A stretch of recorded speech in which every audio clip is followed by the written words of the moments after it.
Mga pinakamamahal, may tiisin ba ang sinuman sa inyo? Manalangin siya. May nagagalak, umawit siya ng papuri sa Diyos. Mayroon bang may sakit sa inyo? Ipatawag niya ang matatanda ng simbahan upang ipanalangin siya at pahiran ng langis sa ngalan ng Panginoon. At pagagalingin ang may sakit dahil sa panalangin may pananampalataya. Ibabangon siya ng Panginoon at patatawarin kung siya'y nagkasala. Kaya nga, ipagtapat ninyo sa inyong kapwa ang inyong mga kasalanan at ipanalangin ang isa't isa upang kayo'y gumaling. Malaki ang nagagawa ng panalangin ng taong matuwid. Si Elias ay taong tulad din natin. Mataimtim niyang idinalangin na huwag umulan at sa loob ng 3 taon at 6 na buwan ay hindi nga umulan. Muli siyang nanalangin at bumagsak ang ulan at namunga ang mga halaman.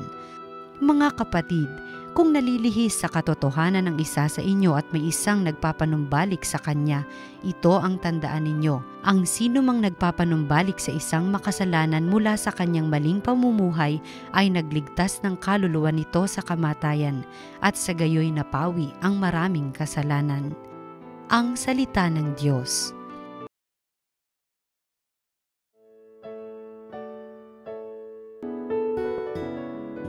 Dalangin ko'y tanggapin mo sa miyong handog na insenso. Sa iyo, O Poon, ako'y dumadalangin, sa aking pagtawag ako sana'y dinggin, ang aking dalangin sana'y tanggapin mo, masarap na samyong handog na insenso, ariing panggabing handog ko sa iyo. Dalangin ko'y tanggapin mo sa miyong handog na insenso. O Panginoon ko, bibig ko'y bantayan, ang mga labi ko'y lagyan mo ng bantay. Di ako hihinto, nyaring pananalig, ang pag-iingat mo'y aking ninanais, huwag mong itutulot, buhay ko'y mapatid. Dalangin ko'y tanggapin mo sa miyong handog na insenso. Ang mabuting balita ng Panginoon ayon kay San Marcos. Noong panahong iyon, may nagdala ng mga bata kay Jesus upang hilinging ipatong niya sa mga ito ang kanyang kamay. Ngunit pinagwikaan sila ng mga alagad. Nagalit si Jesus nang makita ito at sinabi sa kanila, "Pabayaan ninyong lumapit sa akin ang mga bata, huwag ninyo silang sawayin, sapagkat sa mga katulad nila naghahari ang Diyos." Ito ang tandaan ninyo, ang sino mang hindi tumatanggap sa paghahari ng Diyos tulad ng isang maliit na bata ay hindi mapapabilang sa mga pinaghaharian niya. At kinalong ni Jesus ang mga bata, ipinatong ang kanyang mga kamay sa kanila at pinagpala sila. Ang mabuting balita ng Panginoon. Pinupuri ka namin, Panginoong Hesukristo.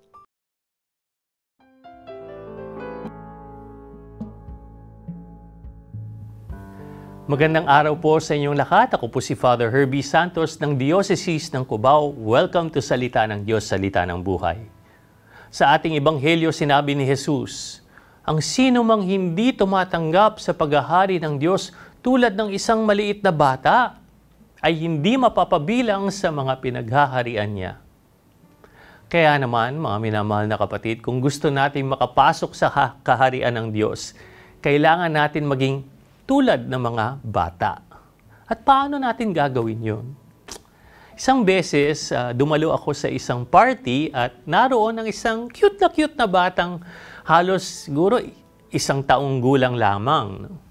At sa sobrang cute niya ay pinagpasa-pasa siya ng mga panauhin doon sa party na yon. At nung iba-iba na ang nagkakarga sa kanya, ayan na, nagsimula na siyang umiyak ng hindi mapigilan.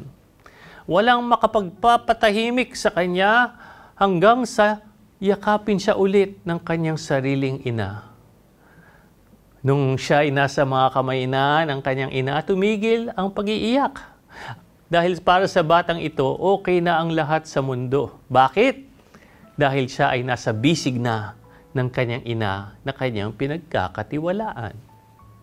Sa mata ng bata, gaano man kakilakilabot ang mundo sa paligid niya, Sa piling ng kanyang ina, siya ay nananatiling ganap na ligtas. Walang makapipinsala sa kanya.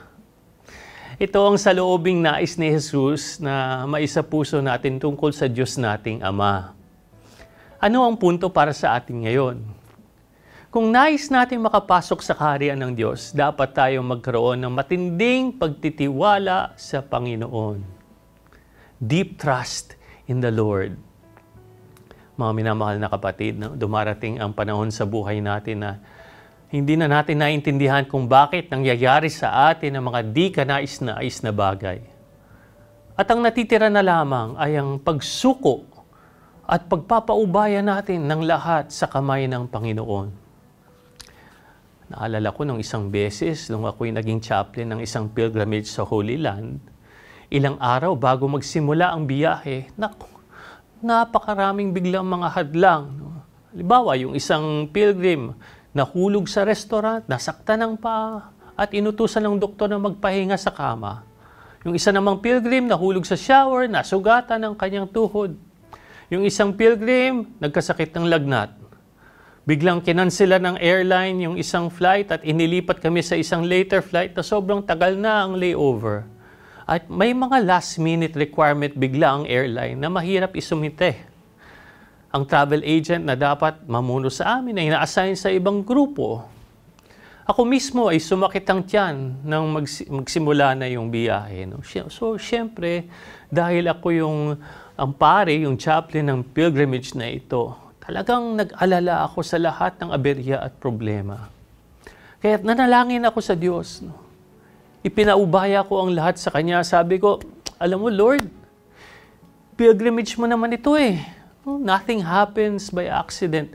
Pinagsama mo kaming lahat upang makatagpo ka sa mga lugar kung saan ka lumakad sa mundong ito. Kaya ipinagkakatiwala ko na sa iyo ang lahat. Hindi na ako mangangamba, Lord. Alam kong ikaw na ang bahala. Alam niyo ba, yung mga pilgrim na may sakit ay biglang gumaling. Yung mga nagsimula sa wheelchair ay naglalakad na sa ikalawang araw. Nawala ang sakit ng tiyan ko. Ang panahon ay nag-cooperate sa amin. Magagaling lahat ng mga tour guide na na-assign sa grupo namin. Yung schedule namin ay bawat araw nasunod. At binigyan pa kami ng mga access sa mga banal na lugar kung saan nakapagdiwang kami ng misa sa mga lugar kung karaniwang sarado sa ibang mga pilgrims. Nagawa kong ipagdiwang, halimbawa, yung aking ordination anniversary sa bahay ni San Juan Bautista. So, naging maayos ang lahat sa pilgrimage. Nakilahok ang lahat ng pilgrims sa mga banal na lugar, maging yung mga retired at mga senior citizen ay naglakad sa mga istasyon ng krus at umakyat pa sa bundok ng visitation. Naalala ko dun sa culminating mass namin sa isang monasteryo sa Cairo. Marami sa mga pilgrims ang napaluha. Binahagi nila kung paano sila na-touch ng Diyos, ng labis, sa paraang hindi nila inaasahan. At lahat kami ay naging mabubuting kaibigan. At humiling pa sila ng isa pang pilgrimage. Alam niyo po, pinagninilayan ko yung lahat na nangyari. At na-realize ko na tuwing nangyayari ang mga di magagandang bagay, ito ang pagkakataong kailangan ng pananampalataya at pagtitiwala sa Diyos. Kailangan tayo maging tulad ng mga maliliit na bata. Kaya magandang tanungin natin sa ating sarili, marunong ba akong magtiwala sa Diyos? O nagtitiwala lang ba ako sa aking sarili? At paano ko paigtingin pa ang aking pananalig sa Panginoon?